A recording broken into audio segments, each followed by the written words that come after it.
Bueno, en primer lugar quiero agradecer la invitación a estar en este 8º Congreso Nacional de Organismos Públicos Autónomos. Ya es frecuente que yo participe en el Congreso Nacional y realmente me siento muy satisfecho de poder concurrir a Hidalgo a invitación de nuestro amigo Esteban Ángeles Cerón, a quien le agradezco la distinción de haberme invitado, y para mí es un honor compartir, por supuesto, este panel con dos colegas respetados y queridos, la senadora Angélica de la Peña y el hidalguense David Benchina. Así que me siento muy contento de estar aquí y gracias a Luis González por moderar este panel. Yo quisiera compartir en estos 5 minutos de entrada una reflexión general, primero sobre el objetivo que se había planteado en la mesa, el tema de la reforma del Estado de México y el impacto en estos organismos públicos autónomos. Y habría que entrar por definido, por clarificar lo que realmente entendemos por una reforma del Estado mexicano, porque hay muchas conceptualizaciones. Se habla de que el Pacto por México es, de hecho, un conjunto de rediseño institucional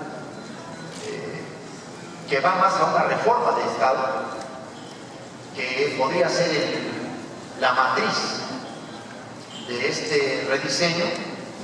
Yo concibo una reforma del Estado efectivamente como una redistribución de funciones, de facultades, de competencias, de recursos en el entramado institucional, pero también como un proceso de reconocimiento de las funciones emergentes que el Estado tiene frente al dinamismo de la sociedad, frente al desarrollo democrático de la sociedad. Y en esas funciones emergentes, o en esas funciones nuevas, competencias nuevas, es donde se han venido colocando o desarrollando los organismos públicos autónomos, hay que decirlo con toda claridad, o por funciones emergentes o porque se han cometido abusos o excesos de los poderes tradicionales en la tradicional división de los poderes de Montesquieu, vamos a decirlo así, que han obligado a constituir órganos, por un lado, especializados, pero por otro lado, con mayor independencia política de la que tiene que ver con los criterios político-partidistas o de la dependencia directa de los poderes, pero no del Estado. Hace unos minutos, en tono provocador, una de nuestras anfitrionas nos decía que vamos a seguir desmantelando al Ejecutivo o al Estado. Pues en realidad no. Se constituyen los órganos públicos autónomos como parte del Estado, del diseño institucional, pero con niveles distintos de atribución, de competencias y, por supuesto, de especialización.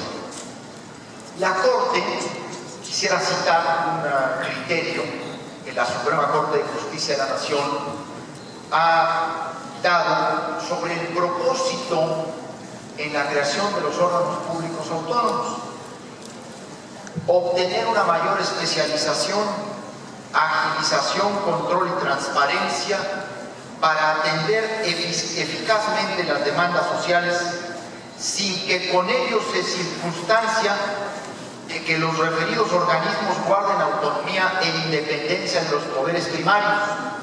No significa que no formen parte del Estado mexicano, ya que su misión principal radica en atender necesidades torales, tanto del Estado como de la sociedad en general, conformándose como nuevos organismos que se encuentran a la par de los órganos tradicionales. Bajo una concepción de que la reforma del Estado es un rediseño institucional y de que los órganos públicos autónomos no son ínsulas, ni islas, ni entes apartados del objetivo estatal, pues yo creo que cualquier reforma del Estado en México debe tener como una palanca fundamental el fortalecimiento, el desarrollo, la plena autonomía de los órganos públicos autónomos, los órganos constitucionales. No los podemos ver como aparte.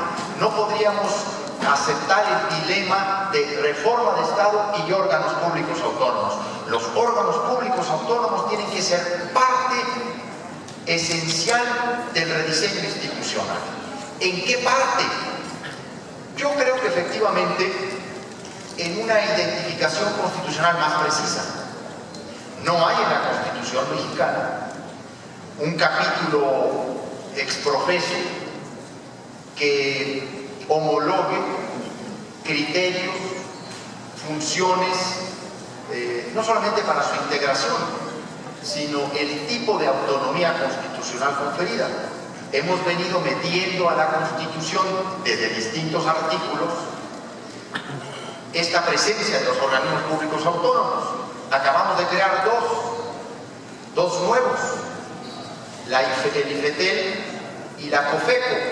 En realidad no los hemos creado nuevos, solo se han elevado a rango constitucional para dotarnos de plena autonomía, que esa es una de las características de un órgano público autónomo, que tenga rango constitucional. Y los hemos creado en el 28, pero hay otros que están creados en el 41, otros los hemos metido en el 108 de la Constitución. Entonces necesitamos, en el marco de esta reforma del Estado en México que se ha planteado efectivamente dentro del Pacto por México, darles un lugar específico, un capítulo preferente, identificable, en el que se homologuen principios e incluso evitemos las contradicciones. No todos los órganos públicos autónomos requieren de los mismos requisitos en su integración. No tendría sentido porque no tienen la misma función y competencia. Pero me parece fundamental sí obligar a todos los organismos públicos autónomos a procesos mucho más abiertos en su integración, incluso con una mayor participación de la sociedad en la propuesta de sus integrantes. Yo debo decir que se ha caído en un extremo por evitar el nombramiento discrecional en la facultad del presidente de la República. Luego nos hemos ido a la integración de órganos constitucionales bajo el principio de cuotas partidistas, una distribución casi partidaria de muchos organismos, de muchos órganos que en los estados se desempeñan.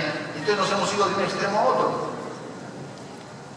Creo sinceramente que en la actual conformación de COFETEL e IFETEL se ha logrado dar un equilibrio, diría yo, el mayor equilibrio posible, o acotar al máximo la discrecionalidad política que siempre estará presente, al final estará presente.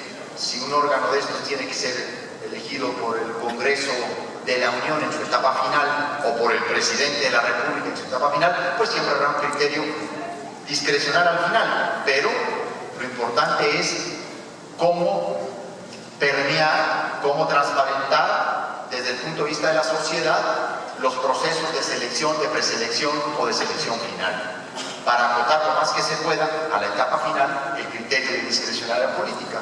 Creo que se está logrando en estos últimos órganos constitucionales autónomos que se han planteado, IFETEL y COFECO. Y yo diría, ese tiene que ser el impacto de la reforma del Estado con los órganos públicos autónomos. ¿Cómo dotarnos realmente de una integración mucho más ligada, vinculada al proceso de consulta popular, sin caer en el asambleísmo? Y por otro lado, los mecanismos de rendición de cuentas, de transparencia, de fiscalización y de vigilancia a que los propios organismos públicos autónomos están llamados. De lo contrario, estas autonomías pueden terminar desvirtuándose y entonces podemos desprestigiar el concepto de autonomía de los órganos públicos si no hay ante quién responder, que no es otra cosa más que el concepto de responsabilidad. La responsabilidad es eso, ante quién responde uno de sus actos. Los organismos públicos autónomos deben de tener en la Constitución mecanismos muy claros de cómo ejercen las responsabilidades que de manera autónoma e independiente están dotados. Y creo que ese es el gran faltante también, para que no creamos que lo que se está haciendo es desmantelar las funciones estatales tradicionales. Ahora está planteado de nueva cuenta una reforma del Estado en muchos sentidos. Abarca política económica, abarca política social, abarca incluso temas de un nuevo régimen político, de política electoral, de política fiscal, de política hacendaria, de política energética. Y en muchas de estas propuestas se vuelve a plantear como solución a la independencia o a la autonomía de estas materias la creación de órganos públicos autónomos. Se está hablando de una reforma energética e inmediatamente se habla de una nueva comisión autónoma de hidrocarburos en México, porque lo que se trata es de asegurar un mayor grado no solo de especialización, sino también de independencia frente a los poderes directamente o a los poderes tradicionales de los actores o de los reguladores. Y se vuelve a hablar de fortalecer a la Comisión Nacional Reguladora de Energía, como cuando se habla de nueva cuenta de la reforma electoral, de un nuevo órgano constitucional autónomo nacional único. Entonces, la reforma del Estado y los órganos públicos autónomos están absolutamente ligados, están absolutamente vinculados. Incluso muchas de las tesis de reforma de Estado terminan en la constitución de un órgano público autónomo. Para continuar con la creación de estos órganos, que hay que recordar, empezaron con los tribunales agrarios, luego sigue, si no mal recuerdo, Banco de México, IFE, Derechos Humanos. Me parece muy interesante el enfoque que ha dicho Angélica. Una reforma del Estado que no esté comprometida con la reforma de derechos humanos que acometió el Congreso ya hace 2 años, vamos para 2 años,